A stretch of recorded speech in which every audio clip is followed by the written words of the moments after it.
Laing ala Jonas. Nagimasen. Quality man na. What's up mga kaibigan? Ngayong araw pupunta tayo sa bahay nila Jonas. Mamumuha tayo ng gabi sa likod ng kanilang bahay. Pero teka, sino yung sobrang gwapong lalaki dun? Wow! Insum na pa yards. Nagsarapan boy. Intayukit din tila malawlaw at mamut kalbo. At dito na tayo kila Jonas. Yan na yung mga tanim niyang aba. Nasa gilid lang ng bukid kaya quality. Siyempre, agala tayo na di pa'y alaan ti sa bali. Expert ni Jonas tiga kasta muna di quality nga alaan ni. Pagkapsutan man sa langguji at chicks. Kruston Jonas adudatan. Ganado ka mga galan. Di pati di kalbo agal alamot talang. Intayokit din aldawan. Datan na iliay na alamin. Nagadaw. Labit-bito mon bo. Tarugyan tayo nga dalusan. Laitan, nagawid tayon. Siyempre, linisan tayo nga umulan data aba. Ludludong manalaing tapno may kat na kita. Kab na tapno quality mo lang madamdawa po na maluto. Yan, mag-umpisa na tayong maglinis ng aba. Siyempre, tanggalin mo yung ukis-ukis niya. Samo putod-putodan ng ganyan.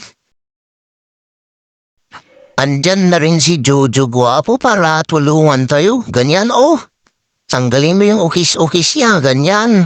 Tapos iputod-putod mo din ng ganyan. Quality. Nagmayat malamti pangaldawon. Habang naglilinis tayo agad, nagmamarites sila. Naabak daw sila kagabi dun sa natayan. Yan na, nalinisan na lahat. Ang dami, 2 planggana. At yan na rin yung mga ingredients na usaron natin sa pagluluto. Una, syempre, ikirob muna natin yung dilis para mas masarap. Kimekos-mekos natin ng ganyan. Tapos pagluto na, tanggalin muna natin. At yan, mag-uumpisa na tayong mag-gisa. Inalatin yung bawang, konting mekos-mekos, tapos ilagay na rin natin yung sibuyas at luya. Mekos-mekos ulit, para quality. Tapos ibuhos na rin natin yung pangalawang gata. Lagyan ng bagoong. Tapos paminta. Nagimasaan.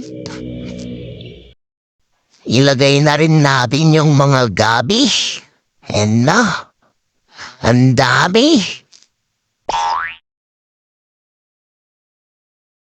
Ilagay na natin lahat. Punong-puno na yung siyasi. At yan, medyo lumambot na kaya babalik ta rin natin. Ang ganda na ng burok-burok kaya ilagay na natin yung mga dilis. Tapos imekos-mekos ulit natin. Para quality. Habang nagluluto tayo, ang dami na namang uong na nakuha ni Jonas. Grabe ka talaga, Jonas. The best. Ayos na, kaya ibuhos na natin yung purong gata. Linagay na rin natin dyan yung pritong kalangka. Nagimasin. Tas lagyan na rin natin ng konting talap-talap. Tapos tsaka na rin imekos-mekos. Ganyan, quality. At yan, luto na ang laing ala Jonas. Quality, nagimas.